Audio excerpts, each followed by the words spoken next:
Greetings, people of the multiverse. It is I, the great Universal Traveling Papyrus, and welcome back to Lessons in Undertales Multiverse. Today's lesson is on Dusttale. Now, I know what you're thinking. Dusttale? Wasn't that one of the first AUs ever created? I know everything about that. And yes, while it is one of the first few ever created, there are a few misconceptions I'd like to talk about. You're probably wondering why I'm on this side of the room instead of that side. Well, I don't feel comfortable holding this in my left hand. And I have a pointer now, so I can just point at things. Anyways, where was I? Right. Dusttale. Let's get first thing off the chest, alright? Dusttale is not a universe. Now, I know what you're saying, but it exists. It's right there, and yes, I hear you. While it does exist, it's not a universe per se. Instead of it being a universe, it is a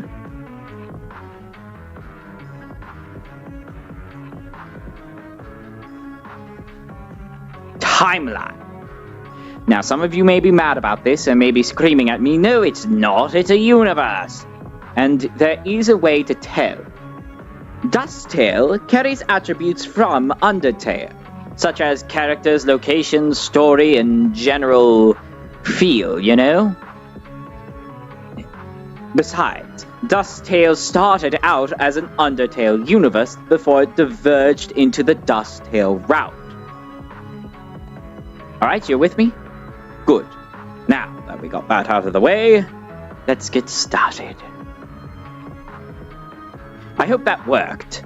I'm doing this in After Effects, so I don't know if the screen actually came up. I am not the greatest at,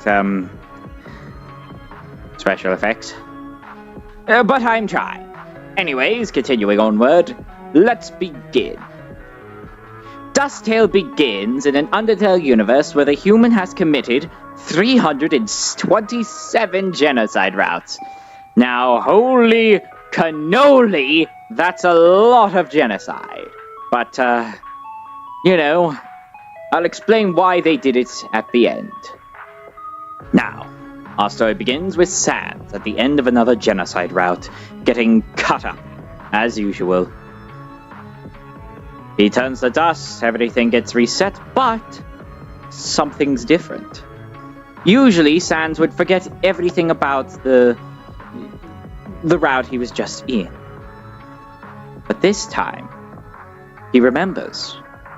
He remembers every single route, all 127 of them. And this time, he's going to do something about it. So that's where our story begins. The human comes out of the little hole that they fell in and notice that Flowey is dead. Toriel comes in, concerned, all that, and things are going differently than usual. The human is confused but intrigued, for you see they haven't reset yet. Now, let us continue onward. Up to the point where the fight with Toriel is supposed to happen. Now, you may notice Sans is there. Toriel let him inside. Why, you may ask? Who knows? But Sans is there to... Well, Sans kills Toriel. It's sad. But Sans had to do it. To signify the start of his journey, Sans raises his hood, disconnecting himself from what he once was. Anyways, moving on to Snowdin, Sans' attacks are becoming more brutal. He tries to break into the little home that the dog lives in, but fails to do that. Continuing onward to Snowdin, he kills everyone he can find, including Papyrus. But it's okay. Papyrus is confused at first, but before he dies, he tells Sans that it's okay. That he understands. But if it makes him happy, that he's ready. Anyways, moving on. Afterwards, Sans begins his descent into madness. After his papyrus turns to dust, he laughs, stating how funny it is that he's blaming it on the human. And in Waterfall, he truly starts to lose his mind as he starts seeing his brother, Papyrus, floating by him, helping him on his journey. Now, some may believe that this is the actual ghost of Papyrus, but unfortunately, spirits like that don't necessarily exist. Granted, there are some universes where they do, but in Dusttale's case, that's just not it. Traveling through Waterfall, Sans attempts to kill Undyne, but he's unsuccessful. The human takes the opportunity to sneak up and kill Undyne while her guard is down. So, the human finally got some XP. Continuing to Hotland, Sans murders, Alphys, which is unthinkable since no route that the human has ever done was able to kill Alphys, not once. Sans is obviously killing every monster he can find. Anyways, the human takes the elevator up, and while Sans is busy killing monsters in the core, the human attempts to kill Metatron. But Sans steps in and, blast him to bits. Afterward, Sans moves on to the hall, where he will end it. Entering the hall, the human finds that it's blue, a dark blue, as moonlight shines through the window. The human came through way quicker than they were supposed to. They were supposed to take their journey a long time, whether on pacifist or genocide. They've never arrived at night. Early morning, I guess. But there he is. Sans is waiting for the human. What is he going to do? He's going to make sure that they have a mad time. Sans proceeds to give the human a reality check through the skull, making sure that they die again and again and again with new patterns, complex ones as well. Much more powerful attacks. But obviously saving his most powerful for last. Anyways, the human attacks ferociously, trying to kill Sans. Sans eventually decides he needs a break and calls in Papyrus to help. Now, this is what people mostly cite as evidence for Papyrus being a ghost, but unfortunately, that's not the case. Sans has become so powerful that he's able to manifest magic into a monster. Notice how Papyrus doesn't necessarily talk to you. He just stands there floating. Obviously not powerful enough to manifest them into, talking entities. He's a glorified attack. This is also proven by the fact that his head flies around the screen, causing damage to the human if it hits them. Papyrus isn't a ghost. He's an attack. One created by Sans unknowingly, to help him cope with having to kill everyone. Because who else would be there besides his brother, helping him through all the hard times? Anyways, it's not enough though, as the human kills Sans.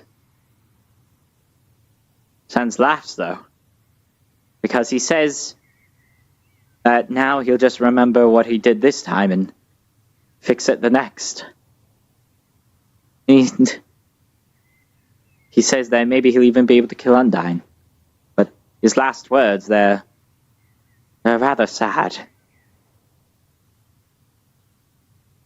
Sans is confused. He's forgetting what happened in the ruins, what happened to Toriel. Even though he remembers 327 genocide routes, he's just forgetting everything. The human is deleting Sans' memories. Sans' last words are chilling. So, if you are uncomfortable with hearing, well, just step away now. Sans asks the human, just answer me this. Is this the first time I've done this? Sans, if they continue on this genocide route, Sans is forced to kill his friends again and again with nothing changing. This is also supported with his theme, called The Murderer. It's the beginning part of Megalovania, looped over and over again, showing that he's stuck in a never-ending cycle of killing his friends, his family, his brother, just for some hopeless goal.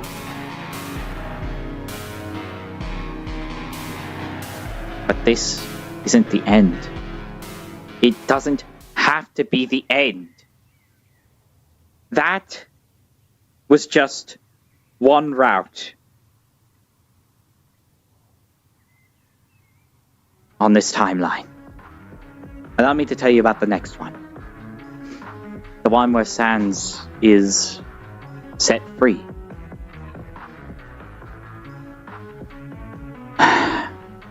It starts as usual. Sans kills monsters. But this time, Frisk. They try to fight back. They try to spare every monster they encounter, but it's no use. Kara still cuts them down. When they get to Snowden, Frisk hesitates and Sans is able to kill Papyrus. In Waterfall, they hesitate again. But it's not enough. Kara takes control and still kills Undyne. And again, and again, and again. They hesitate, showing that they're still in there. Until they reach Judgment Hall. Sans is waiting for them as usual, and combat starts. No matter how much Sans fights, the human doesn't do anything. Just stands there.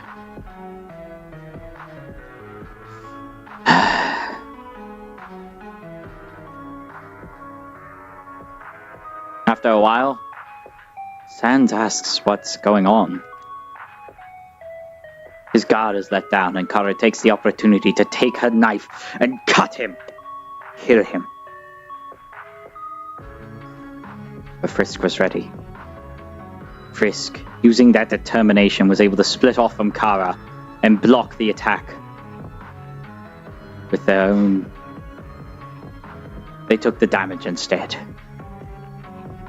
Next is a battle between Kara and Frisk. But it doesn't matter. The damage done by Kara or Frisk hurts them both. The only way to win would be for Frisk to delete the save file, but they can't. Until Sans comes in and offers his determination to help fix the problem. And it works. It finally works.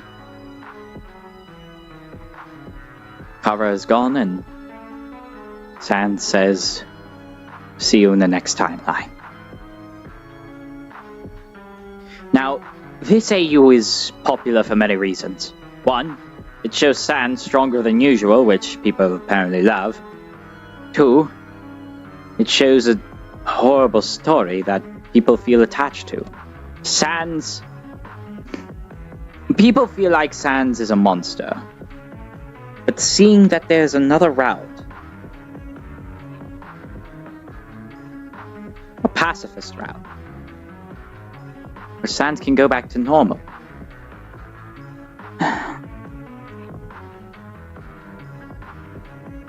It's just... Let's get this thing out of here.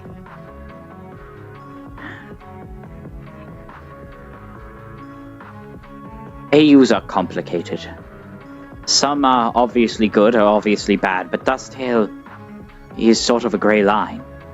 There are other timelines and universes where he's just pure evil, but the main one, the normal one, the first one, he had to do it. He didn't want to. He never wanted to. But he did. It's sad, really. You know, at the end of the pacifist timeline, Sans regrets what he did. Rightfully so, of course. But even though he did so many bad things, they forgave him. Everything, well, after a bit of change, everything went back to normal. Sorry, I get emotional sometimes. Please note that this is also one of the few universes... Okay, I can't lie about this. One of the many universes where Kara is seen as a villain. But remember, Kara is not a villain. I should know. Kara is a friend. Anyways, that is enough for this universe.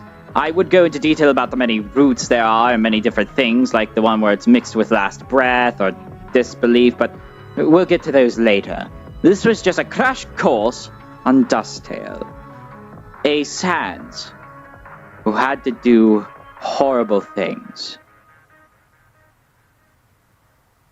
If you enjoyed, let me know, and I'll catch you all in the next video. Goodbye, my friends.